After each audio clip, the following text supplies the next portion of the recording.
नमस्कार मित्रांनो, आता राहिली बघा थोडीफार बाजरी काढायची. तेवढी आता सकाळी सकाळी काढतो.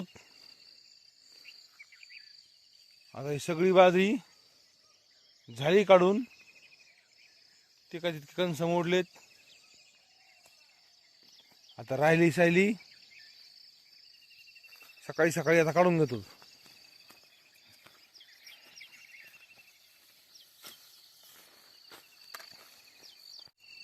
सकाळी सकाळी वाका येत नाही, कमर ताटून जाते. अंगातलं रक्त गरम होईस तो.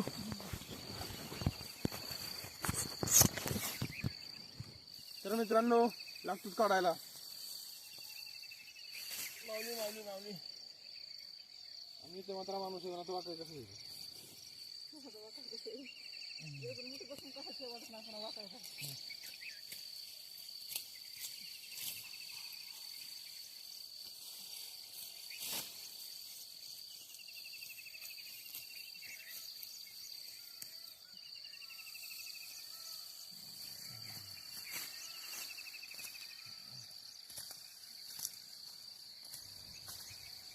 भलेरी म्हण ना, भलेरी येत नाही. ठीक आहे, भलेरी येत नाही तुला. पहिल्या काळात भलेरी म्हणून म्हणून बाजऱ्या काढी. आता नाही कुठे माहित भलेरी. मला गोष्टीची सांगू का मित्रांनो, सांगू का गोष्ट.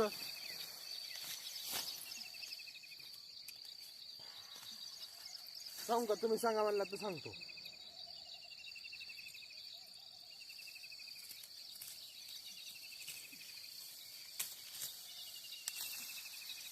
कृष्णा कृष्णा आको कृष्णा ये म्हणा, ये ना बाजरी काढाय. दोघ जण बहीण भाऊ होते.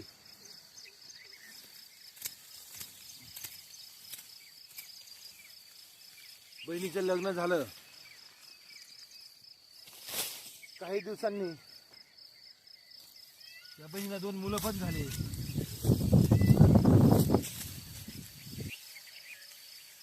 पण दुर्दैवानं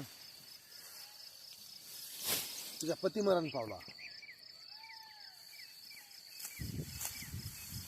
लहान लहान 2 मुलं. त्या बिचारीला कुठं कामालाही जाता येईना, काहीच होईना.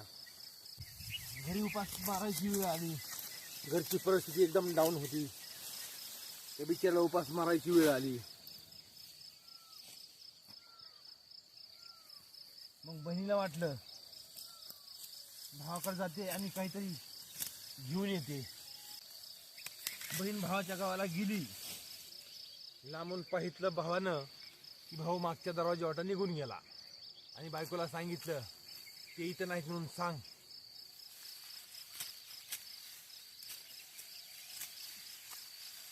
तू काय फोन करायला देते का नाही. मग कसं मग व्हायचं. मग बहीण जवळ आली. विचारलं दादा कुठे. वहिनीला विचारलं. वहिनी म्हणाली कुठेतरी ते बाहेर गावी कामाला गेले तर आम्हालाच खायचे प्यायचे वांदेत. आणि बहिणीने तर भाऊ मागच्या दरवाजा वाटत जाताना पाहितला होता. मग भाऊजाई म्हणाली काही जेवण करा आणि तुम्ही जा. बहीण म्हणाली प्रेमानं चारला असतं तर मी औषध पण खाल्लं असतं.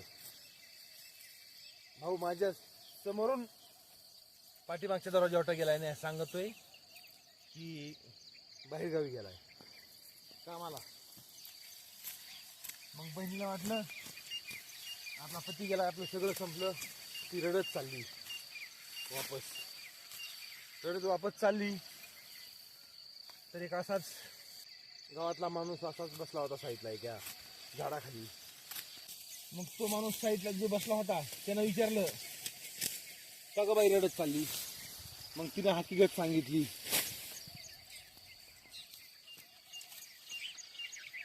की मी काहीतरी धान्य न्यायला आलते. माझा पती वारलाय, लहान 2 मुलं आहेत. म्हणलं भावाकडून काही नेता येईल धान्य उलस. पण भाऊ पाठीमागच्या जवळ निघून गेला आणि भाऊजाई म्हणते की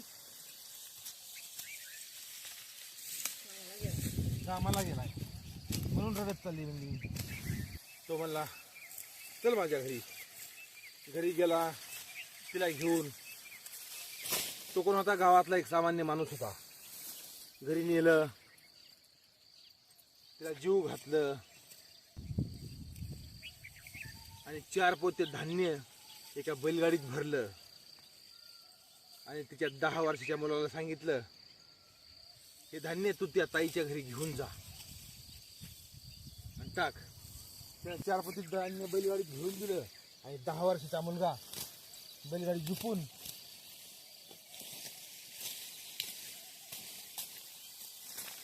पाठविलं. तर ज्या माणसानं 4 पोते बैलगाडी भरून दिली त्याच्या बायकोनं नवल केलं. त्याची बायको पण दिलदार होती. ती असा विचार करत बसली की कशी असं या माझ्या नवऱ्याला जन्म देणारी आई की एका परक्या बहिणीला त्याने चक्क बैलगाडीत 4 पोते धान्य दिलंय. कुणी एक शेरभर सख्या भावानं दिलं नाही आणि या गावच्या भावानं 4 पोते धान्य दिलं. असा ती विचार करीत बसली. आणि तोपर्यंत तिचा लहान मुलगा हा धान्य घेऊन गेलता तिकडं त्या गावच्या बहिणीकडं. मग त्यानं ती बैलगाडी त्या 10 वर्षाच्या मुलानं ती बैलगाडी पण तिथंच सोडली आणि वापस आला एकटाच. आईनं विचारलं बाळा तू धान्य घेऊन गेलेली बैलगाडी कुठे आहे? तो म्हणला मी त्यांनाच दान करून आलो. ती म्हणली का? त्या ताईची परिस्थिती लई जाऊ नये म्हणून मी बैलगाडी पण त्यांनाच देऊन टाकली. तिला विचार आला की मी आतापर्यंत विचार करीत होते की माझा पती किती भाग्यवान ती आई असेल की त्याला 4 पोते धान्य दिलं. किती भाग्यवान ती आई असेल, कशी आई असेल. आणि माझ्या मुलानं तर बैलगाडी पण तिथंच देऊन टाकली. मग त्याची आई मी पण किती भाग्यवान असेल. तर सांगितली मित्रांनो गोष्ट तुम्हाला एक. बाजरी काढीत आवडली का तुला?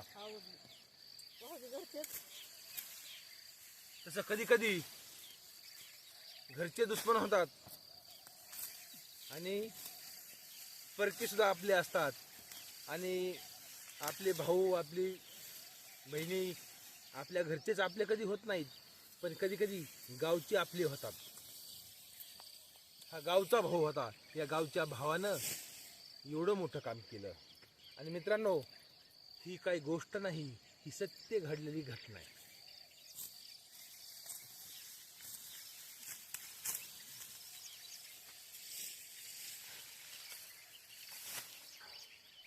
तर मित्रांनो आता घेतो बाजरी काढून.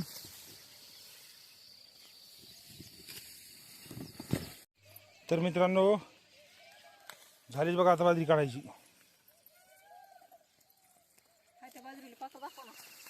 तर आता बाजरी पाखर दाखवतो जी कवळी कवळी म्हणून मागवली. पाखर त्या बाजरी किती बघा.